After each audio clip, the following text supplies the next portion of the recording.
Rick Wilson, co-founder of the Lincoln Project, a political platform by current and former Republicans who aim to prevent the re-election of Donald Trump, is with us today. Rick, great seeing you again. Thank you, and it's a pleasure to be with you. Rick, so with all the legal challenges hanging over his head, will Donald Trump speed up his announcement to run again in 2024? I believe he will. I think he perceives announcing a run for president as a way of protecting himself from legal consequences of his behavior. I think he views it as something that will activate his base and will simultaneously protect him from the legal jeopardy in which he's placed himself, but also will reunite the Republican Party behind him and eliminate all these pesky wannabes like Ron DeSantis and Ted Cruz and Josh Hawley, who are all planning to run for president if Trump does not. So let's assume he is announcing it fairly soon. What would that mean exactly for these challengers or possible challengers of his? It means they're all going to become afterthoughts very quickly. They know it and he knows it. He has a clear memory of 2016, and that you had a field of 17 highly qualified, charismatic, organized, well-funded Republican candidates, and he took them apart one by one. And I think we would see the same thing. He has a unique bond with the Republican base that is seemingly unshakable. And that bond is, as long as the Republican base sticks with him at the level they do, it makes it very difficult for anybody else to win a primary against him. Even if only 35% of Republicans want Trump, that's 35% that are going to stick with him no matter what. And if you've got a crowded field of multiple candidates, he's going to have a very strong competitive advantage in that regard. Is there anything which could come out of this search which would kind of bring him into trouble within the Republican Party? I mean, look, we have seen a long arc over the last 7 years of Donald Trump engaging in outrageous and egregious behavior, engaging in illegal behavior, engaging in behavior that would disqualify any other candidate. And right now, the Republican Party is so traumatized by this at the leadership level, they don't know what to do. But they are fearful of Trump's base. They do not want to cross Trump or his base. And now that Fox News is coming back all in for Donald Trump, it's a much more difficult equation for any other political figure to even calculate what they would do to run against him. It's going to strengthen him in a very meaningful way with the base, and that's all he really cares about. When do you think he will announce his candidacy? Look, we're hearing that he's under tremendous pressure to not do it before the election. And generally, when you pressure Donald Trump to not do something, he goes ahead and does it. So I think we could probably expect it sooner than later. Okay. Rick, I'm just coming back from CPAC. This is for our international audience, the annual meeting of the right-wing branch of the Republican Party. And yes, I was actually really shocked about the radical rhetoric. And I've been to a couple of CPACs before. Is this now representative of the whole Republican Party? It's certainly representative of a majority, I believe, of the Republican Party. And the people that are remaining in the Republican Party, for them, it's not a deal breaker to have what I call the Viktor Orban wing of the Republican Party, which is aggressively white nationalist, aggressively anti-immigrant, cruel, conspiratorial, crazy. It's not a deal breaker for the rest of Republicans. They sort of shrug now and go, yeah, I guess we have to have those guys during our coalition. And I think that is a really deadly kind of decision for the GOP to have made. But it's one that quite clearly they are comfortable with at some level. I was surprised how much they focus on the LGBTQ plus issue. Why that? The culture war is the single most underpinning factor in the Republican Party. They're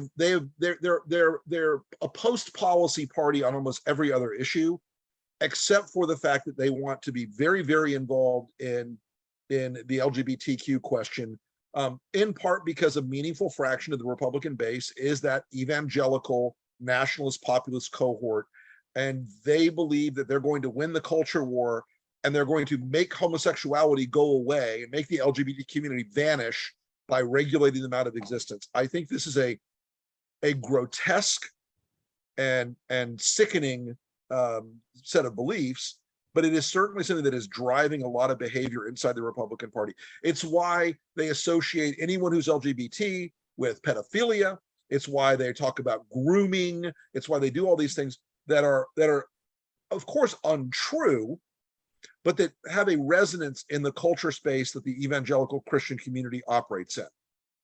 So, Rick, you know the Republican Party very well. Do you see anybody who has any realistic option in this country to kind of know? I don't even have to finish my question. No, yeah, I mean, and as I talk about this question almost every day with folks who, from ex-Republicans to well-meaning Democrats to media people to academics, and the Republican Party has been fundamentally altered in a way that I think is probably permanent. I think there is a crying need in America for a center-right party that believes in individual liberty and free markets and the Constitution and the rule of law, but that's not today's Republican Party. That party doesn't exist right now, except as an operating division of Donald Trump's ambition and ego. Where that's going to emerge, will a conservative third party emerge? I don't know that answer. That, right? I mean, there is just the third party kind of evolving. Does this have any chance, do you think? The new third party that's been announced, I think, is a fool's errand. They announced a party before they announced any sort of perspective or policy or beliefs, which means they're going to try to trim themselves into some sort of thing in the middle.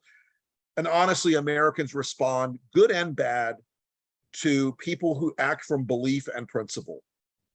A lot of people disrespect and dislike Donald Trump, but they believe that Donald Trump represents their principles. A lot of people dislike Joe Biden or Barack Obama, but they believe they represent their principles. They are drawn to principle, the idea that there's a set of principles driving a leader. That's not what happens in the third parties right now that come out in America. They seem like they're deliberately trying to sand down all the rough edges and say, oh, I'm just good enough. We won't offend you one way or the other. So can we just, hopefully steal your vote? It's not going to work that way with this forward party. It's just, and look, my partner in the Lincoln Project, Reed Galen, and I have both been around third party politics in America. It is not like a European parliamentary democracy.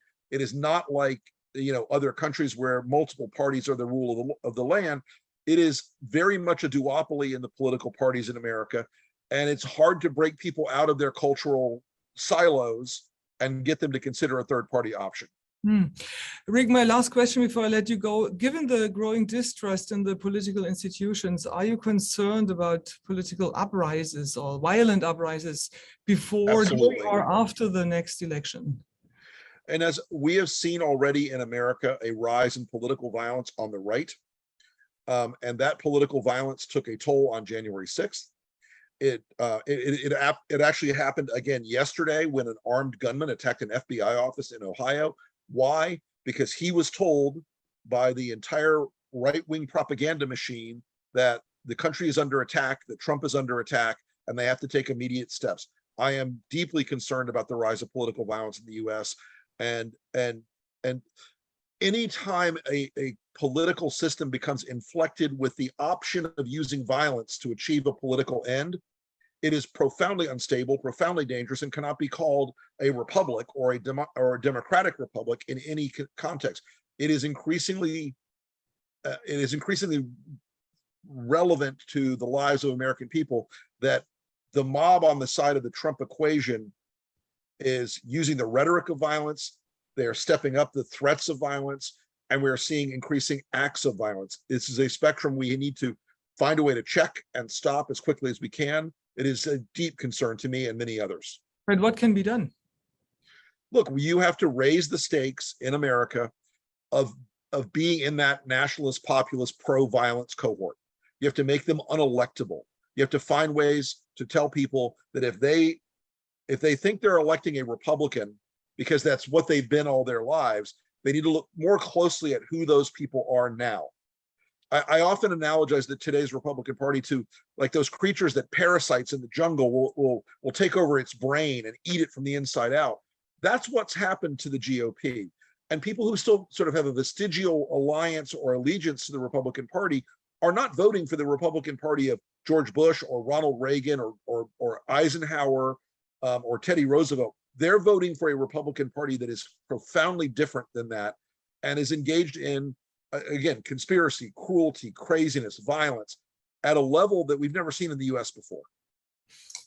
Rick, let's keep this conversation going. And wish I had better news. but thank you very much again for your insight. And absolutely, I'm happy to be with you anytime.